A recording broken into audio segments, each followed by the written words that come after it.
நாளைக்கு மறுமையில் சொர்க்கவாசிகள் எல்லாம் சொர்க்கம் நுழைந்து விடுவார்கள், நரகவாசிகள் எல்லாம் நரகம் நுழைந்து விடுவார்கள். அந்த சொர்க்கம் நுழைந்தவன் அவனினுடைய நண்பனை தேட ஆரம்பிப்பான். ஒவ்வொரு அறைகளாக பயணம் செய்வான்.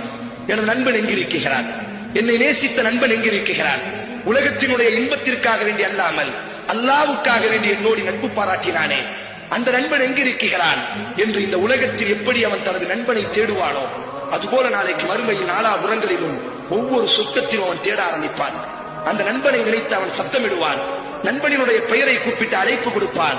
இப்பொழுது அல்லாஹ்விடத்தில் அவன் பேசுவான், யா அல்லாஹ், நான் உலகத்தில் சதீக் எனக்கு ஒரு நண்பன் இருந்தான், அவனோடித்தான் எனது காலங்கள் பயணமானது. யா அல்லாஹ், எனது இன்பங்களில் எந்த இன்பத்தை விட்டும் அவன் பிரிந்ததில்லை. யா அல்லாஹ், எனது துன்பங்களில் எந்த துன்பத்தை விட்டும் அவன் விலகியதில்லை. யா அல்லாஹ், ஆனால் இந்த உயர்ந்த சொர்க்கத்தினுடைய இன்பம் எனக்கு நிரப்பமாக இருந்தாலும் எனது நண்பன் இல்லாமல் இந்த இன்பம் முழுமையடையவில்லை. யா அல்லாஹ், எனது நண்பன் எங்கிருக்கிறான்?